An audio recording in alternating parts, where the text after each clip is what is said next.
Hey everyone, it's Julie. Today we'll be making coconut flan. It's super easy to make, it's delicious, and I think you guys are going to love this. So let's get started. So the first thing we're going to do is make the caramel. All you need is sugar and water.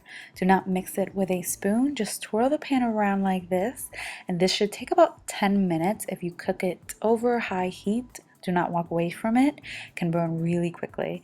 So the minute it turns into a nice golden color, you want to remove it from the heat and coat whatever baking dish you'll be using. You can use a pie dish, you can use ramekins. I'm using a bundt pan. Excuse the scratches on my bundt pan, just pretend you don't see them.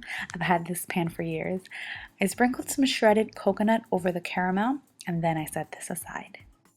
Now I have many videos of flan. Alright, just 2, 3 with this one. But I always use a blender to make flan. I think it's the best electrical device to use when making flan. So in goes all of the remaining ingredients. I used 5 eggs, evaporated milk, coconut milk, condensed milk, vanilla extract, and some shredded coconut. Give everything a mix until it's nice and smooth, and then we're going to pour this in our bundt pan. Now I've had some people ask me in my other flan videos if they could replace the condensed milk with regular milk and sugar. I don't recommend that.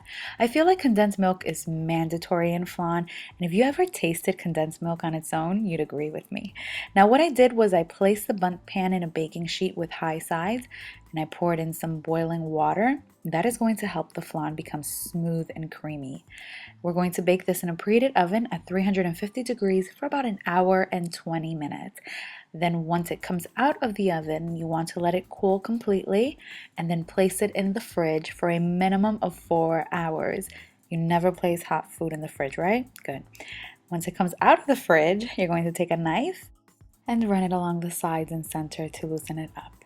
Place a platter. I use a cake stand. Place it over the bundt pan and then flip it over. Voila, that looks good. This really is the easiest dessert ever.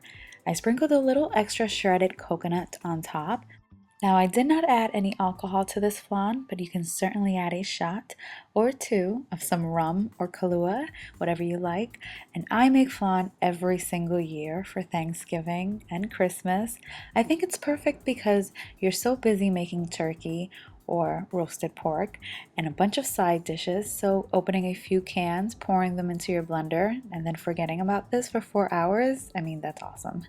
And you can also make this the night before.